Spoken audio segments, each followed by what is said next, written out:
The 13th Amendment is perhaps the most polarizing and also the most strategically important topic on the Sri Lankan political agenda, and it has been so for quite a while. The question of devolution of power, and more specifically the 13th Amendment, constitutes the bridge between the internal and the external for Sri Lanka, between the ethnic and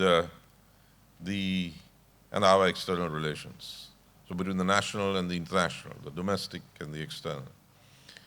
It is an inescapable theme and topic. It's not possible for anybody to dodge it, though there are some who strive to. And now, with yesterday's resolution, or day before yesterday's resolution in Geneva, the 13th Amendment, the question of the 13th Amendment will reach a point of crystallization because it is caught, on the one hand, between what seems to be a very broad international consensus, and on the other hand, the project of the regime to have a new constitution in which the status of the devolution of power and the 13th Amendment are open to question. We see that there are those who feel that the 13th Amendment contains a surplus of power and that the unit is also too large. This is one school of thought. Now that school of thought has been around for a long time. What is new is that it is in office, it is in government.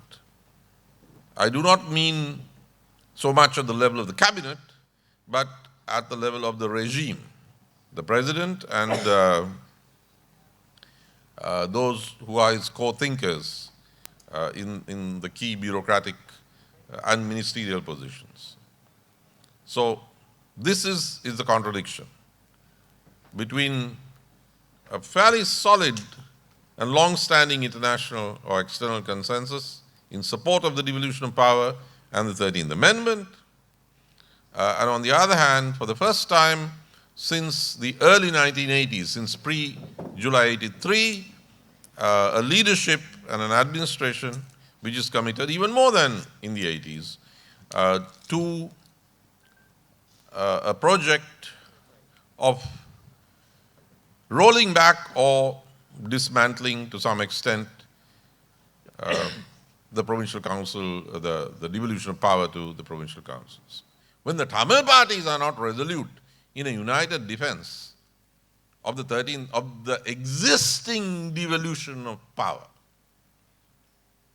that is to say the 13th Amendment and the system of provincial councils, then that system demonstrates a heightened vulnerability to the counter-reformation that the Sinhala far right is attempting. Probably for the first time, because this is the first time that they are concentrated in power at the highest levels. There's a difference between building on the 13th Amendment and going beyond the 13th Amendment. It's just not possible, given the regional and global balance, to seriously envisage pushing beyond the 13th Amendment. But it can be built upon. But to build upon it, it has to be defended and consolidated in the face of a determined far-right attempt to do to the 13th Amendment and the Indo-Sri Lanka Accord what has been done by Mr. Netanyahu to the Oslo peace agreements. But the Tamil political parties have yet to understand that they have to take a determined stand and a serious, sincere, authentic stand in defense of concretely existing devolution. Failure of the 13th Amendment. Now that's a myth. You can't say that something failed when you've not tried it.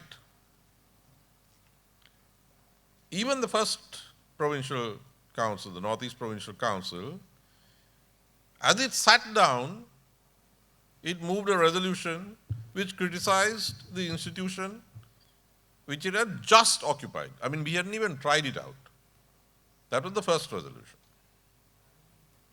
So, both in the north and in the south, there was an a priori, as a kind of a before the fact argumentation that this is not going to work. Look at the mistakes made by the Tamil parties. That was a perfect example of how to function in perhaps an unsatisfactory situation. How you make it a success. And that is Northern Ireland. Uttru Ireland. I always ask my respected friends, including Mr. Sambandhan, because I was invited for the occasion where Mr. Vigneswaran was sworn in as Chief Minister. My question is, why is it that what is good enough for the Catholic minority of Northern Ireland is not good enough for the Tamil minority of northeastern Sri Lanka? Because the Catholic minority, represented by the Sinn Féin, demonstrated great maturity for young politicians. Because I have been lucky enough to meet twice Martin McGuinness and have discussions with him. They took a situation which was very different from what they had fought for. It was the Irish Republican Army, and the Good Friday Agreement hardly ensured a republic. It's still a sort of a constitutional monarchy, and it's still nominally unitary. And the British Army was still around there. Crossmaglen, the major checkpoint, went down long after the agreement came into being. But look how the Sinn Féin worked that agreement. And they were very conscious that they were planning to get back into the Republic of Ireland. That's what they told me way back in the day. The whole idea was to build up as a mainstream party, to consolidate, to make the power sharing agreement a success, and to get back into mainstream Irish politics in the Republic. And eventually, I'm sure they're now working out the possibilities of unification in some form or the other. That's down the road. But they made the Good Friday Agreement work. But never did the Tamil parties, not even, starting from Chief Minister Varadaraja Perumal, it was never a question of making it work. It was always a question of grabbing more power. They actually used the term grab. So that is why you have this myth of failure. It didn't fail, it was never tried out. Madam, I'm glad you made the point that the intensity and level of political dialogue in Sri Lanka has declined drastically. As somebody who lived through all of it, I too remember with regret that even in the worst of times, most violent in the 1980s, we had a very vibrant dialogue, and it's personal to me because my father founded the Lanka Guardian magazine, and there was a lot of discussion around the Lanka Guardian. There was the Center for Society and Religion, there was the Marga Institute, Satyodaya in Kandy, and so on, and you don't get any of that anymore. Now, one of the reasons is that we are undergoing our equivalent of the unilateralism that comes with the ultra-nationalist surge, which is now beginning to break up with the defeat of Donald Trump. But you didn't have that unilateralism in the 80s and the 90s, even during the Civil War. Now you have a situation when, on the issue of the 20th Amendment, the Prime Minister, Mahinda Rajapaksa, appoints a ministerial committee to submit rectifications to the 20th Amendment, and that's shut down by the President.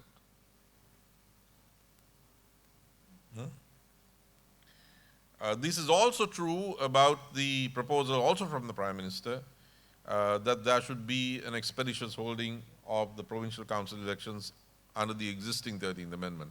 That was also shut down by the President, but he seems to be backtracking on that now. So unilateralism is the style. Ultranationalism at the top is also it's the ethos. In that sense, we are talking about the Netanyahufication of Sri Lankan politics. So those are the problems that we are facing. on the good side or on the plus side is the intrusion of reality. The entire discussion over the 13th Amendment has sharpened over the last, well, in the post-war years, because it is at the center of the unspoken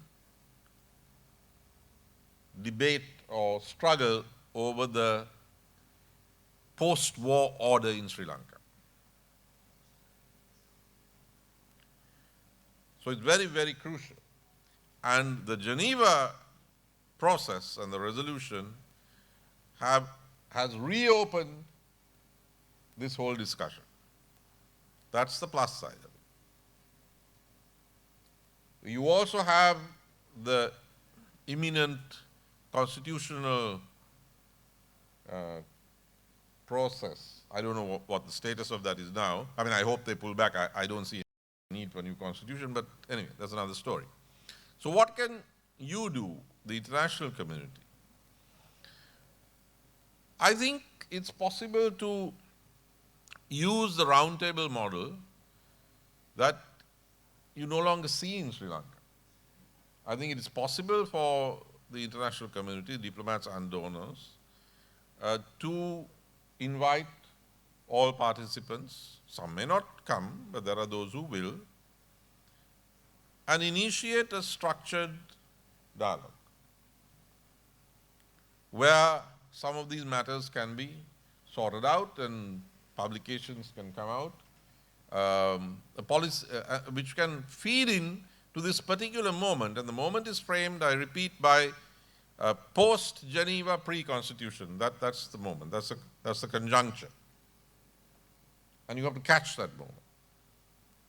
My final point would be that one should go for the low-hanging fruit. I mean, you probably can't change the mind of the president. But there's the demand side and the supply side. If one can work on the Tamil parties and get a consensus among the pro-devolution or non-anti-devolution parties of the North and South. I think there are people who are for devolution within the government, or at least not against. There are certainly in the opposition, as far as I know, the new leader of the opposition is openly committed to the 13th Amendment, the implementation of the 13th Amendment. I saw it in the statement issued on Geneva, which appeared yesterday, I think, in the newspapers. Then you have the Tamil parties. But there's no consensus. There is no consensus even among those who are for / are not opposed to the principle of the devolution of power. Now, if it is possible to have that discussion, as in the old days around Oslo, I mean, you still have the Israeli-Palestinian peace, Nix talking, but it doesn't matter that much right now. Hopefully there will be a reopening because of the Biden administration.